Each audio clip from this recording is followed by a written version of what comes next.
Hey everyone, welcome in. My name is Angie Norris and you're on my YouTube channel 60 and a Senior. Today is Sunday, July 19th, and tonight I'm going to be filming the mid-year book tag or freak out tag or whatever some of the other booktubers are calling it. I'm a little late, but nevertheless I am filming it.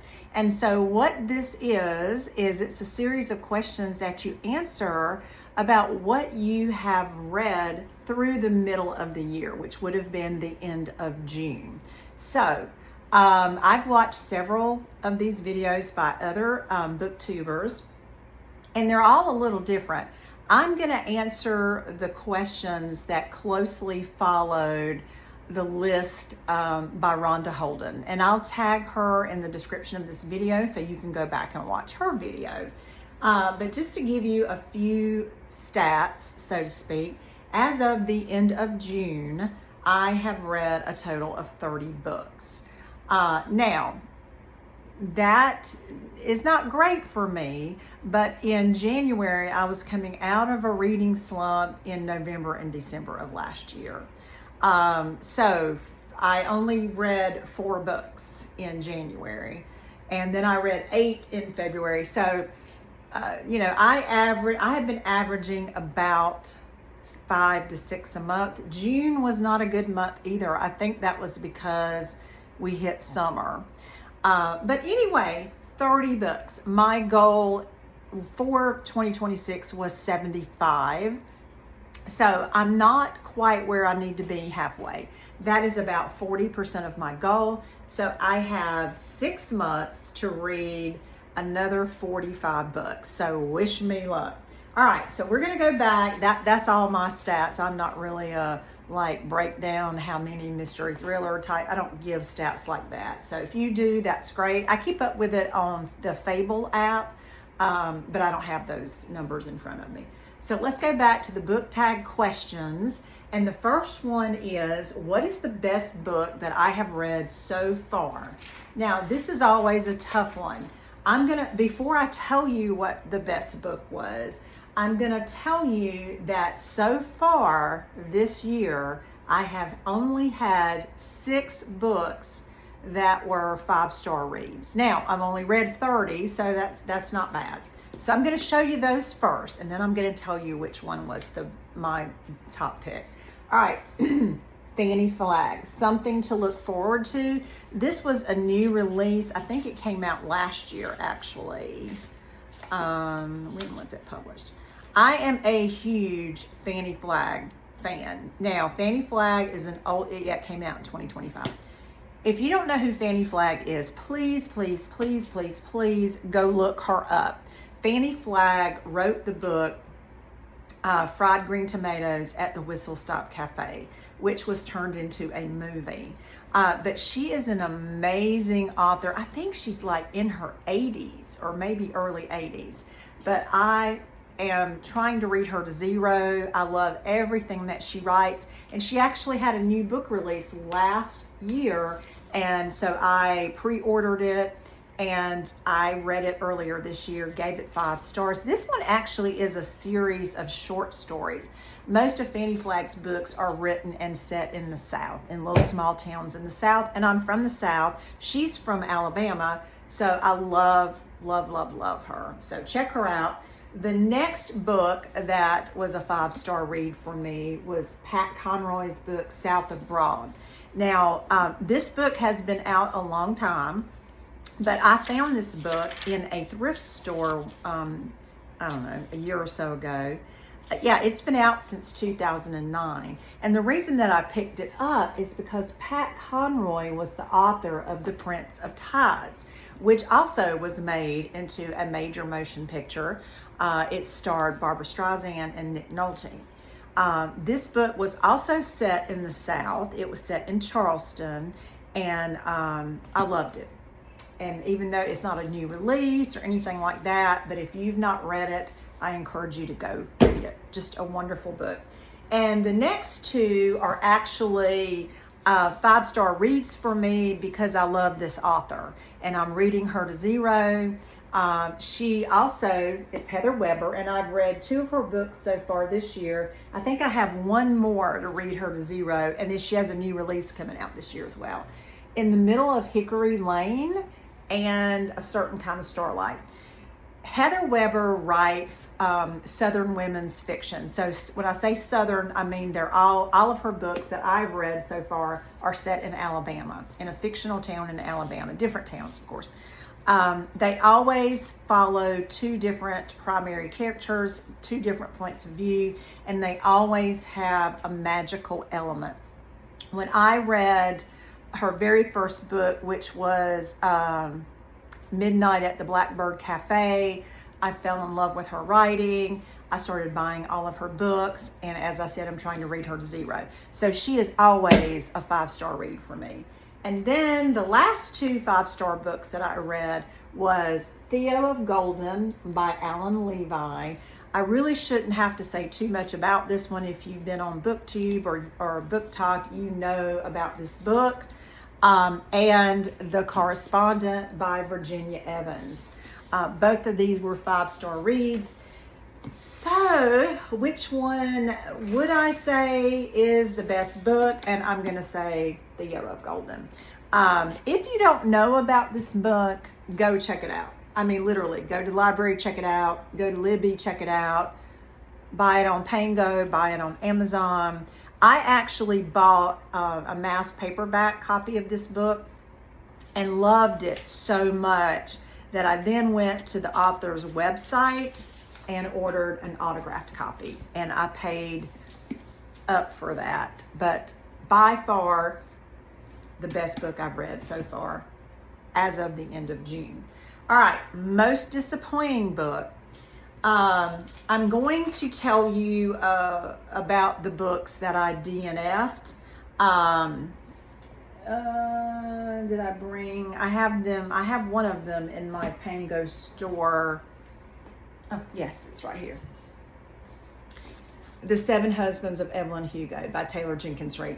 Now, I had tried to read last year Taylor Jenkins Reid new release last year, Atmosphere, and read almost half of it before DNFing it. And I was like, okay, I had this book on my shelf. Someone had gifted it to me, and I thought, let me try her again just to see, because I had seen this book all over BookTube. Taylor Jenkins Reid and I are breaking up. And you know, people have different opinions, but my opinion is I do not want to read about a topic that I do not agree with.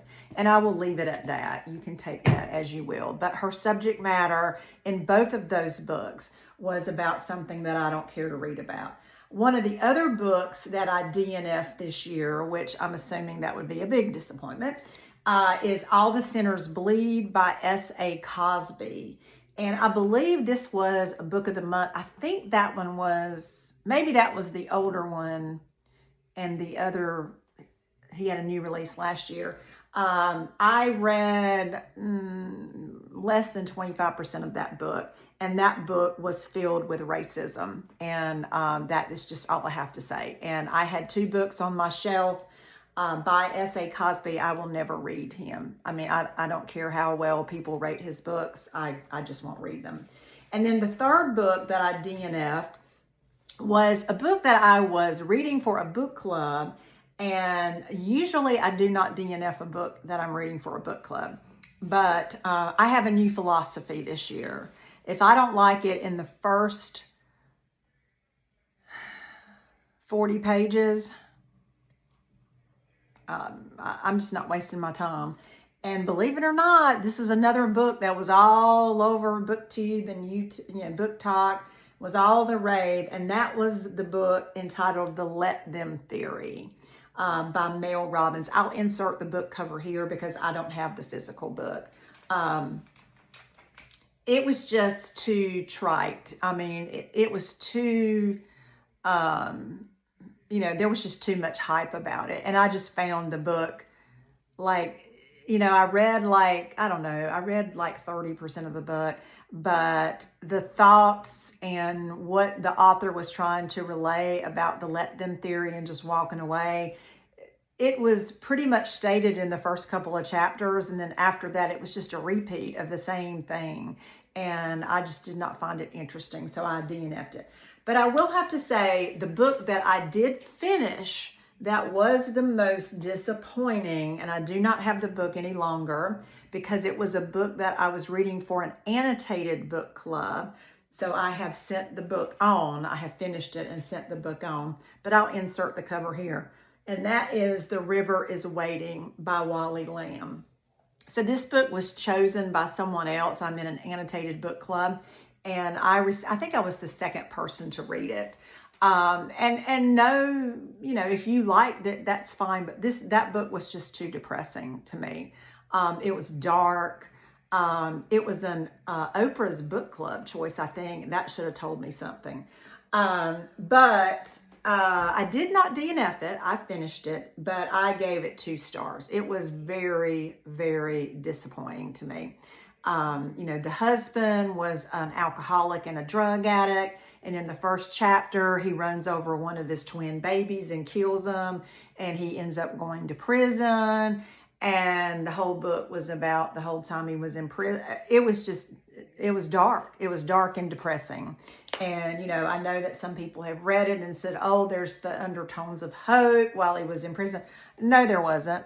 The man was a criminal. You know, he was an alcoholic and he needed to be in prison. And so that was my take on that book. Okay. Question number 3, moving on to something more positive. What was the most surprising book? Now, I'm going to do 2 here. I'm going to do good surprise and bad surprise. So good surprise was one of my 5-star reads that I just told you about, and that was South Abroad. Because as I said earlier, this book was not a recent book. It was published in 2009.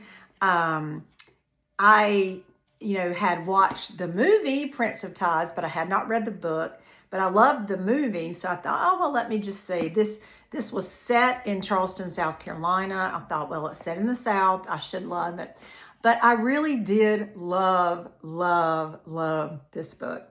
And so it follows a primary character. His name is Leopold Bloom King. And it follows him and his life from the time he is in high school through the time that he is. So it starts out in, oh gosh, what year did he graduate?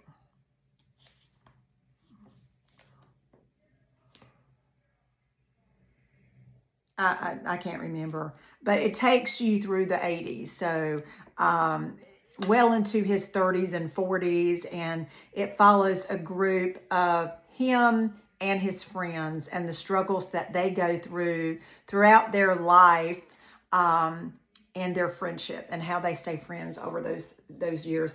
South Abroad. It was a pleasant surprise. And if you've not read this book and you're okay with reading older books, I would highly recommend it. South Abroad. That was the good surprise. The bad surprise was, and I no longer have this book because I put it on Pango and I've already sold it, was a book that, a book club choice that we read back in February that was supposed to be a romance, like a rom-com romance. And that was, I'm going to put the cover right here, All the Missing Pieces by Catherine Cowles. I finished this book, but I am telling you, I had to skip some chapters because the big surprise in this book to me was this was not a romance. This was a pornographic book. And I don't like that. I don't like to read all those details. I mean, I have read some books like that because I read the Fourth Wing series, and if you know, you know. But I skipped over chapters in those books as well. This was supposed to be like a cute little rom-com. It was not. I thought I was reading pornography. So that was a bad surprise. So if you don't like to read books like that, don't read that one. All right. Who is a new favorite author? I found the books. Frederick Bachman. I had heard people talk about this book, My Friends, and I read it and I loved it. Now, this was not a 5-star read for me, but it was close. I think I gave it 4.5 stars. The one reason that I did not give it 5 stars is I think there is a lot of profanity in this book, if I remember correctly. It just did not quite get to a 5-star. But the author, I loved his writing style, and I will be reading other books by him. So if he was new to me, I had not read anything by Frederick Bachman. So he is a new favorite author. Question number 5. What is the most underrated, underhyped book that I read? And once again, I'm going to go back to one I've already told you about, was Fanny Flagg. Something to look forward to. It was a new release last October, I believe. It was sometime last year. I want to say October. But not many people talk about Fanny Flagg. And I am telling you, she's not like a real, young author. She's an older author. But I am telling you, you need to check out Fanny Flagg. She's the most underrated author in general, I think. All right. What book, question number 6, what book was the biggest emotional roller coaster? All right, hold on just a moment. Okay. 2 books. One I've already told you about. That was my favorite book, and that was Theo of Golden. That's an emotional roller coaster up and down, especially the end. I am just telling you. The other one I have not talked about or have not shown you, and I no longer have the book because I think I sold it on Pango. And you guys keep hearing me talk about that. I am not a person that keeps books. I will if it's autographed, if it's really impactful, if it's a 5-star read. Sometimes I don't even keep those. But I sell a lot of my books after I read them on Pango. Pango Books. It's a storefront where you can buy new, gently loved books for a reasonable price. So I'll link my storefront in the description of this video. But the second book that was a big emotional roller coaster for me was The Reformatory by, and I'm going to slaughter her name, Tananarive Due, I think. I'm not sure I'm pronouncing her last name correctly.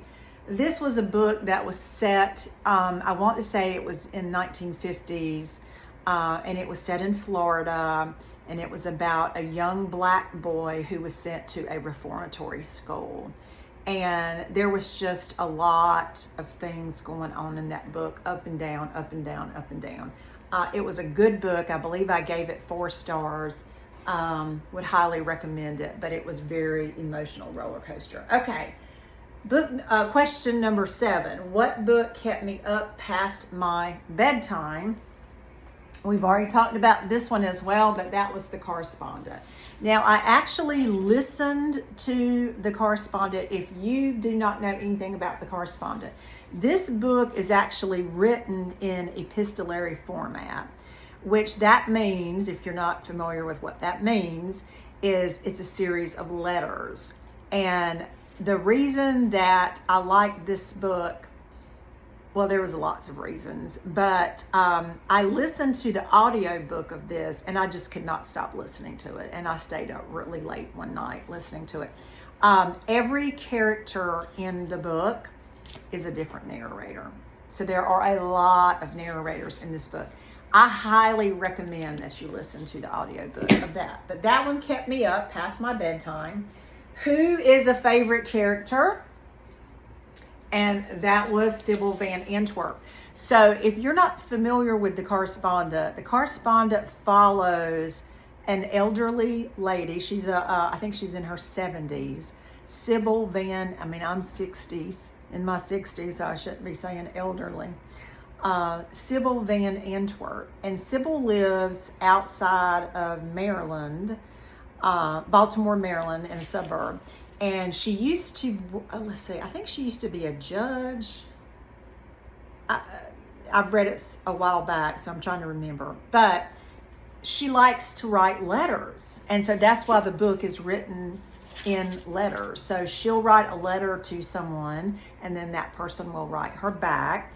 But you just really fall in love with Sybil because Sybil really has the art of letter writing down to a science.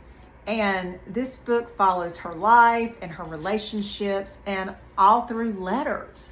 And this book actually inspired me to start writing letters again. I mean, I even ordered my own monogrammed stationery after I read this book, if that tells you anything about how much this character impacted me. So she was my favorite character. All right, number 9. What is my most anticipated book for the second half of the year? So these books have not come out yet, and I don't know that much about them. And I'll just insert the anticipated book cover, what it's supposed to look like here. The first one is by Richard Osman. Richard Osman wrote the Thursday Murder Club series, and I have read all 5 books in those series. But in between book 4 and book 5, he wrote another book that was a mystery thriller, but it did not have the same characters as the series, The Thursday Murder Club. And it was called We Solve Murders, but it was on the same murder mystery theme book.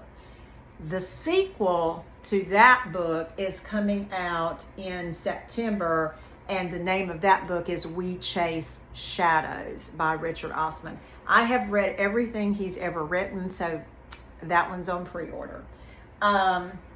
The second book that I am anticipating and looking forward to a new release is by Leanne Moriarty. I'm not sure how you say her last name. I've read several books by her, but she is having a book that is going to be published actually the end of August the 25th, Big Little Truths. And it is the sequel to, what was it? Big Little Lies, I think was the previous book. And then 2 more. One is a book by Bonnie Garmas, and the only reason I am even going to buy this book is because Bonnie is the author of the book Lessons in Chemistry, and I read that book last year in a book club and loved it. So I'm very much anticipating reading her new release, and it is entitled Peck and Peck. And I believe it's a historical fiction. I know Lessons in Chemistry was a historical fiction. And then the 4th book that I'm looking forward to reading, actually there's 2 more. The 4th book is a new release by Jason Rekulak. I think it's how you say his last name. Jason wrote the mystery thriller Hidden Pictures, which I loved. And so I will read anything that he writes. So he's got another mystery thriller coming out in October. Perfect timing. And it is called Look What the Cat Dragged In. And like I said, I'll insert all of these in up in the corner. And then the last one is another new book by Tananarive Due, who I was just talking about. She was the author of The Reformatory. She has a book coming out in September, and it is called Maisie Wood. And this book is actually set in California, and I think it's present day, and then it goes back to like the Hollywood era of the 50s. And it's called Maisie Wood, and it comes out in September. If you did not know, I am a huge historical fiction and mystery thriller. That's me. I'm not a big fantasy person, so I'm sure there's lots of I saw some other new releases that I'm sure, like the ACOTAR book 6 is coming out. That's not me. I didn't read that series. That's not me. So my 5 that I choose were primarily mystery thrillers and historical fictions. All right, number 10, the question was best audiobook. Okay. The Correspondent, I've already talked about it. I've already told you why. The narrator, there's like numerous narrator. There's a narrator for each character in here, and I thought that was spot on point. The other one was Frederick Bachman. I thought that was a great book to listen to. I listened to that one on audiobook, and I actually listened to South of Broad on audiobook. And this one has the characters. the Southern accent down pat. All right. What new releases do I still need to read that I have purchased that were new releases this year that I have not read yet and I still need to read? And so I think they're still on my shelf down here. So let me get them. Hang on just a second. Okay. The first one is The Astral Library by Kate Quinn. Now, Kate Quinn is a historical fiction author, and that's normally her genre. But this one is a little different. This one has a little fantasy or fantastical, magical element to it. It's called The Astral Library. And I think I'm trying to remember when it was published. It was published earlier this year. I have not gotten to it. I want to get to that one. The first time I saw him, this one was a Book of the Month add-on. I can't remember what month. Anyway, it might have even been, when was it released? I thought it was this year. Hold on. Yes, it was 2026. I don't remember what month, but this is the sequel to The Last Thing He Told Me. And I loved that book. So when I saw this one on Book of the Month, I purchased it. I have not gotten to it. I actually have it on hold on Libby right now. So it's probably going to be my next audiobook. But I want to get to that one. And then another historical fiction that I purchased earlier this year but haven't gotten to it yet is Skylark by Paula McLean. This one is it's got two timelines, 1664 and 1939. So I'm a big historical fiction fan, so I'm looking forward to that one. So those were the top three that I still need to read. All right, what is the most beautiful book that I have bought this year? Now, of contemporary type books, The Astral Library. I mean, look at that. Look at, it's like it's really not a library pocket card, but it looks like it. But look at that inside cover, and then it's got sprayed edges. So that's beautiful. I love that book. But I am a collector of leather-bound books.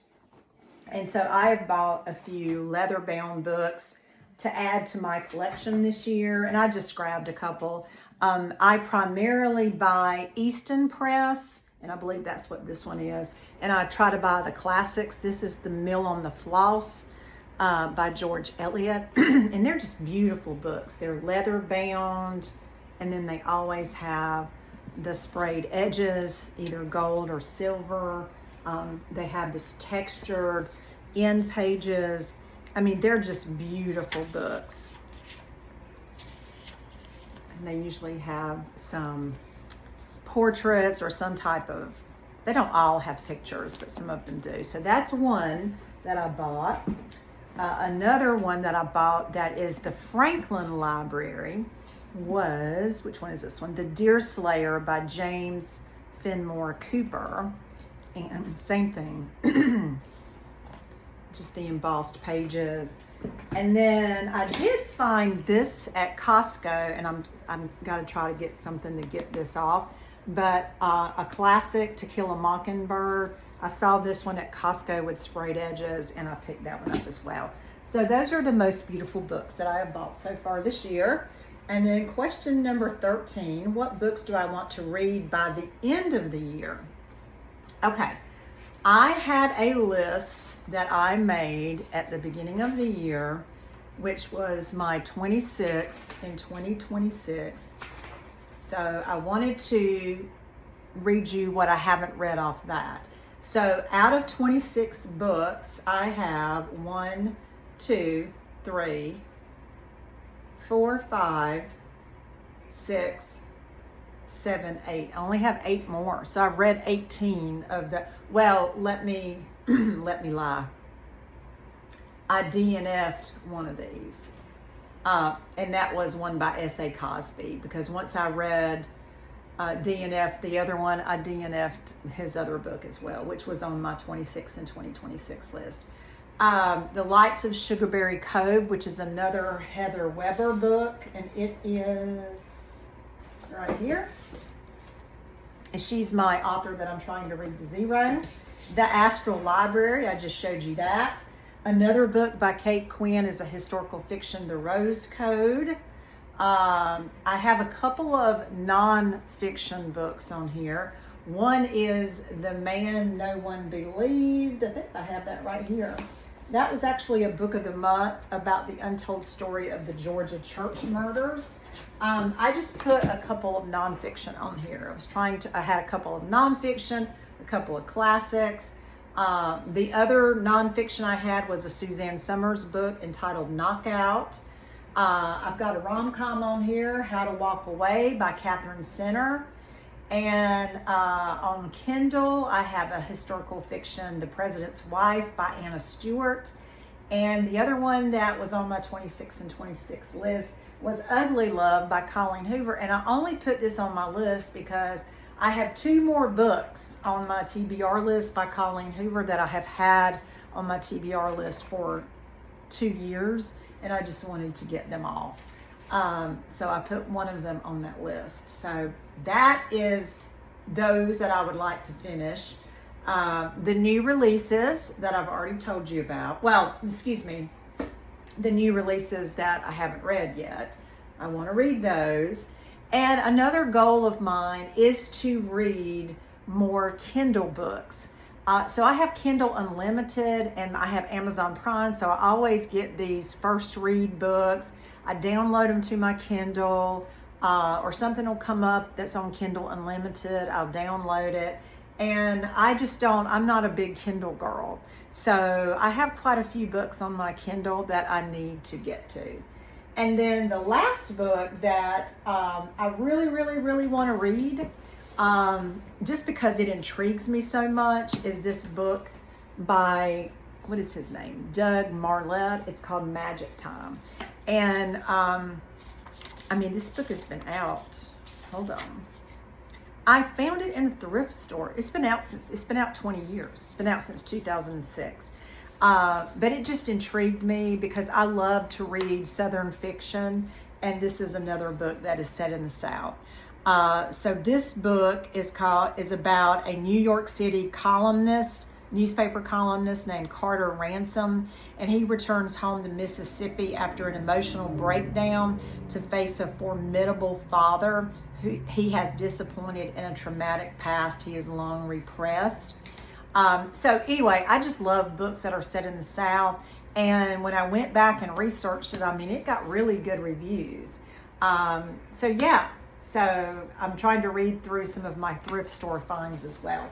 And that one I'm intrigued by because I'm a Southern gal. So I think that was all the questions. And wow, that took me 33 minutes. So if you've listened to the end of this video, God bless you. If you're not a subscriber to my YouTube channel, I really